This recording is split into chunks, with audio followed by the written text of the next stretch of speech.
When did the internet peak? Did it? Is the web washed up? Let's find out. So I've been there from the early days of the 90s. Since I was a weirdo, I spent a lot of my time online as a kid, like way more than I should have been. I've kind of seen it from day one, the good bits and the not so good bits. For this video, I wanted to review each decade with a few weird takes on what actually counts as a decade, but you will have to just bear with me or fight me in the comments. I want to see how they stand up to each other. I'll try to make this something other than a nostalgia video, but maybe it will be still. We will simply have to see. Let's start where it all began in the 1990s. The 1990s. Phones were still attached to walls. Malls existed. Only freaks and nerds spent time online. But how was the web during this period? Well, for the first bit, you were on dial-up, right? Being online cost money, and couldn't use the phone while you were online, so there was always like a conflict at home with your parents or other members of the house who wanted to be able to reach people while you were looking at funny websites. For search, you couldn't really find anything because search engines were like Alta Vista and Lycos and Yahoo, and they were all kind of garbage. But everything was pretty weird and artsy as well. Guest books and visit counters were default on pretty much every website. Everyone was on GeoCities and or Angelfire. Everyone had a Star Trek or a Sailor Moon homepage. Everything was forever under construction. Memes weren't invented yet. Forums began to crop up towards the end of the 90s. It's really something that starts to define the 2000s, I think. There was also like a lot of Java applets. Usually professors would make them and put them on their websites. The web wasn't really social at all. There was no expectation of being social, and you were mostly a weirdo if you spent any time online. So, like putting this together for a ranking of this decade, I will be ranking each decade on weirdness, usefulness, and alienation. The last bit is just how lonely you would feel if you spent like all your time online during this decade. So, the 90s. For weirdness, I give it an 8 out of 10. Like the web was almost half an art project at this point, and there was like a lot of legitimate artists doing stuff and experimenting online. For usefulness, I'll give it a 3 out of 10. Like search was absolute garbage, but half the web had a PhD, so the signal to noise ratio was the best it's ever been, and it's probably never going to even approach it again. Alienation, it's a 5 out of 10. Like it didn't feel lonely because nobody expected the web to be a social place, but it was probably pretty lonely if you were to spend all your time online. So like at this very early point, the web is really a utopian project, right? It's supposed to make everyone have access to communication and knowledge, and it kind of feels that way.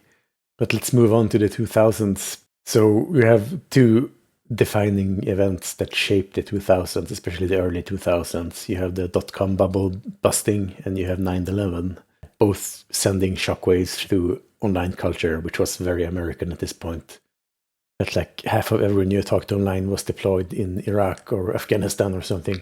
For like tech, you were mostly on flip phones or like Nokias. It was still considered pretty weird to be online, like nerd culture wasn't mainstream yet. You began to be able to find stuff online. Google was around now, and the signal to noise ratio was still very good. Forums came around and became sort of the default hangout. Forum meme culture emerged. You had like motivational posters. You had the "Oh really, owl?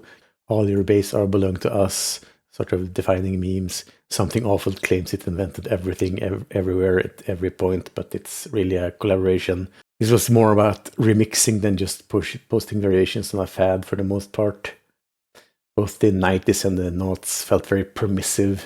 Everyone was like anonymous by default, and there was no like MySpace came around and became big. There was a lot of like online atheism, Dawkins fans and so on. Facebook came around and was cool and for kids. Flash was everywhere, like games and so on, and just experiences. So for the ranking, I'll give the weirdness a 6 out of 10. It's not quite as weird as the 90s, but it's still pretty up there. The usefulness is an 8 out of 10. Maybe that's a bit high. I don't know.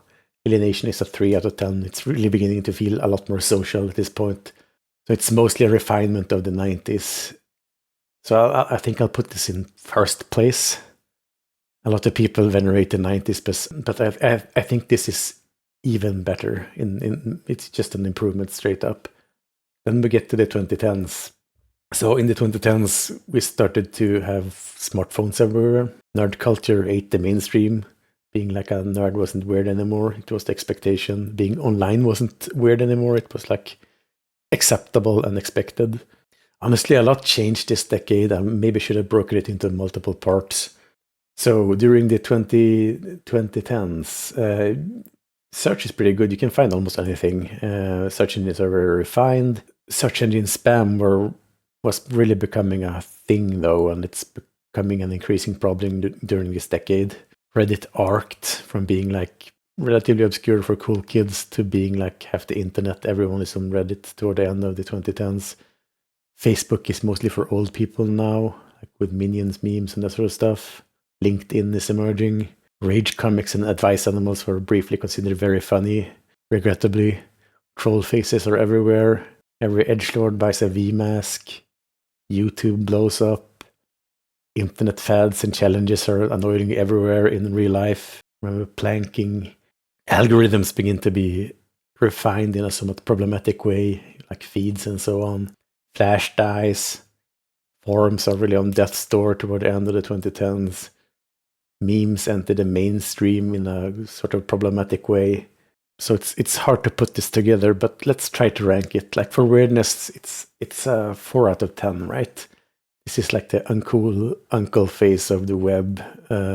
It's trying to be hip and young, but it really isn't.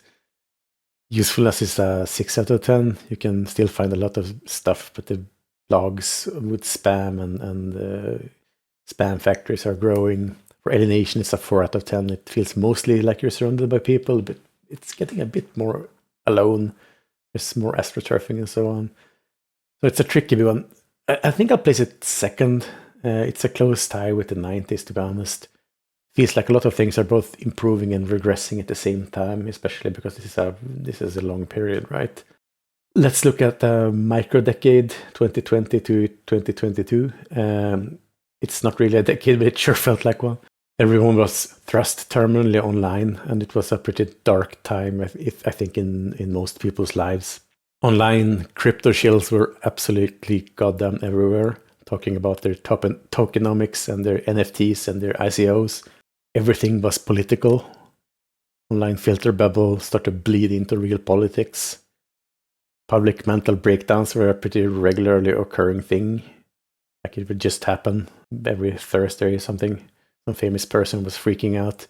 Everyone was very lonely. Everyone was very angry.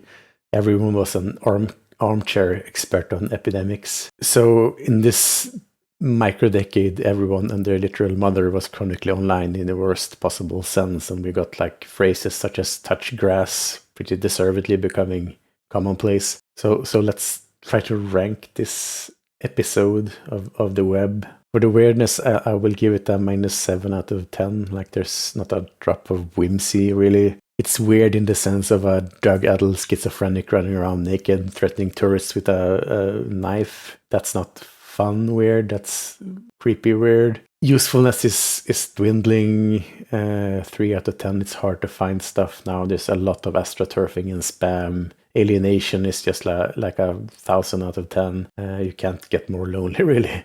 So this one goes last in the rankings. The web does not feel like a utopian project at all anymore. It's like something from that famous sci-fi novel, Don't Create the Torment Nexus. So let's enter the current decade, 2022 onward. I put in my script, it is what it is. And I think that about sums it up. Like for search and discovery, it's really bad, right? There's so much AI spam now. Slop everywhere. Search engines are turning into AI chatbots, and that's certainly not helping. AI shills are everywhere, like the crypto bros of yore. Everything is pretty political, but it's not quite as bad as it was like 2020. People are ever so slightly less unhinged. I haven't seen a public meltdown in a while, which I think is a good sign. Facebook is an elephant graveyard for people who can't tell AI slop from reality. Wojaks are really just a new set of rage comics, but I don't think we're ready for that discussion yet. Almost everyone you talk to online is a bot. Everyone has scattered into a dozen different camps that don't really talk anymore. Zoomer memes are really non sequitur, and I'm not sure if the Zoomers themselves really understand what skibbity 6-7 sigma whatever means.